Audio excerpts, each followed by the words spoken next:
آج ہم financial markets کو دیکھنے کے انداز میں ایک بنیادی تبدیلی کو سمجھیں گے۔ بات کریں گے کہ پروفیشنلز کیسے اندازے لگانے کے بجائے ایک شماریاتی یعنی اسٹیٹسٹیکل ایج حاصل کرتے ہیں۔ چلیں ایک چونکا دینے والے سوال سے شروع کرتے ہیں۔ کیا ہو اگر ٹریڈنگ کا جو عام طریقہ ہے یعنی پیش گوئی کرنا اور کوئی پرفیکٹ حکمت عملی ڈھونڈنا وہ بنیادی طور پر ہی غلط ہو؟ اچھا، زیادہ تر جو نئے ٹریڈرز ہوتے ہیں نا، انہیں یہی سکھایا جاتا ہے کہ ٹریڈنگ بس ایک اندازے کا کھیل ہے، مطلب یہ پتہ لگانا کہ قیمت اوپر جائے گی یا نیچے۔ اور یہیں سے کامیابی کے بارے میں ایک بہت بڑی غلط فہمی پیدا ہوتی ہے۔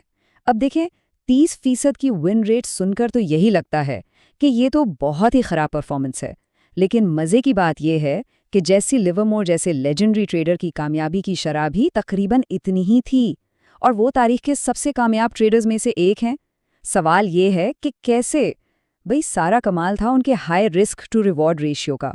تو اصل مسئلہ یہ ہے کہ ایک ایسی حکمت عملی کی تلاش جو ہر دفعہ صحیح ہو بالکل فضول ہے۔ کیوں؟ کیونکہ مارکیٹیں انہیرنٹلی انپریڈکٹیبل ہیں، یعنی ان کی پیش گوئی نہیں کی جا سکتی۔ تو پھر سوال یہ ہے کہ پروفیشنلز آخر کس چیز پر توجہ دیتے ہیں؟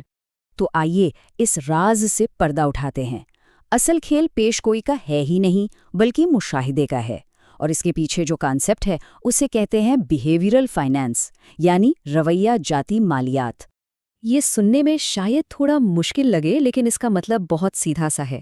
یہ ان پیٹرنز یعنی ان نمونوں کو پہچاننے کے بارے میں ہے جو مارکیٹ میں بار بار دہرائے جاتے ہیں۔ اچھا، تو یہ پیٹرن آخر بار بار نظر آتے کیوں ہیں؟ وجہ بہت سادہ ہے۔ مارکیٹیں ہمیشہ سے انسانوں کے ذریعے ہی چلتی آئی ہیں اور آج بھی انسان ہی چلاتے ہیں۔ اور انسانی نفسیات جو لالچ، خوف اور فومو یعنی موقع کھو دینے کے ڈر جیسے بنیادی جذبات سے چلتی ہے، وہ ہزاروں سالوں سے ویسی کی ویسی ہی ہے۔ یہی وجہ ہے کہ مارکیٹ میں ہمارا اجتماعی رویہ ایک حد تک قابل پیشن گوئی ہو جاتا ہے۔ تو سب سے اہم بات یہ سمجھنے کی ہے کہ ایک پروفیشنل کا کام قسمت کا حال بتانے والے نجومی بننا نہیں، بلکہ انسانی رویوں کا سراغ لگانے والے جاسوس بننا ہے۔ چلیں اب ایک عملی مثال دیکھتے ہیں اور سمجھتے ہیں کہ کس طرح ایک مشاہدے کو ایک قابل آزمائش آئیڈیا میں بدلا جاتا ہے۔ ایک پروفیشنل ٹریڈر واضح اصولوں کی بنیاد پر ایک مفروضہ یعنی ہائپوتھیسس بناتا ہے۔ اس طرح ایک بے ترتیب نظر آنے والا چارٹ منظم شرائط کے ایک سیٹ میں بدل جاتا ہے جس کا مشاہدہ کیا جا سکتا ہے۔ اب دیکھیں، کسی پیٹرن کو ایک یا دو بار دیکھ لینا تو بہت آسان کام ہے، لیکن یہ اگلا قدم ہی وہ چیز ہے جو ایک عام ٹریڈر کو ایک پروفیشنل سے الگ کرتی ہے۔ کوئی بھی پیٹرن اس وقت تک ایک حکمت عملی نہیں بن سکتا جب تک اسے کم از کم 100 بار سختی سے بیک ٹیسٹ نہ کر لیا جائے۔ صرف اسی طرح پتہ چل سکتا ہے کہ اس میں واقعی کوئی شماریاتی برتری ہے بھی یا نہیں۔ اور اس پورے عمل میں انتہائی ایمانداری کی ضرورت ہوتی ہے۔ ماضی کے چارٹ پر نتیجہ دیکھ کر کسی ایسے ٹیسٹ کو چھوڑ دینا بہت آسان ہے جس میں نقصان ہوا ہو، لیکن ایسا کرنے سے پورا عمل ہی بیکار ہو جاتا ہے۔ اچھا، تو جب ایک بار پیٹرن کی تصدیق ہو جاتی ہے، اس کے بعد ایک پروفیشنل ایج کو بنانے اور اسے مزید بہتر کرنے کا اصل کام شروع ہوتا ہے۔ یہاں ایک بہت ہی اہم فرق سمجھنا ضروری ہے۔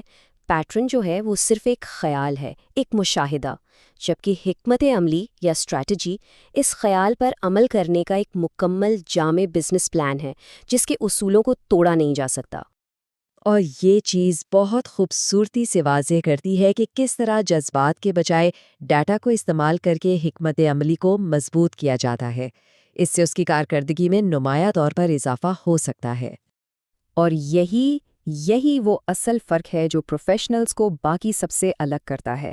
جب کوئی ٹریڈر ڈیٹا کی بنیاد پر اپنے سسٹم کو خود کے لیے ثابت کر لیتا ہے نا، تو اس میں صرف ڈسپلن اور اعتماد ہی نہیں آتا، بلکہ یہی اعتماد اسے لائیو مارکیٹ کی ٹینشن میں اپنے جذبات یعنی خوف اور لالچ پر قابو پانے میں مدد دیتا ہے۔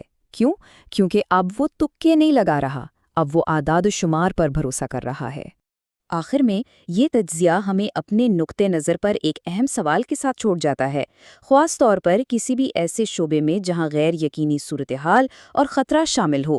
یہ سوچنا لازمی ہے کہ کیا ہم اندازوں کا کھیل کھیل رہے ہیں یا ایک حقیقی پیشہ ورانہ برتری بنانے کی کوشش کر رہے ہیں۔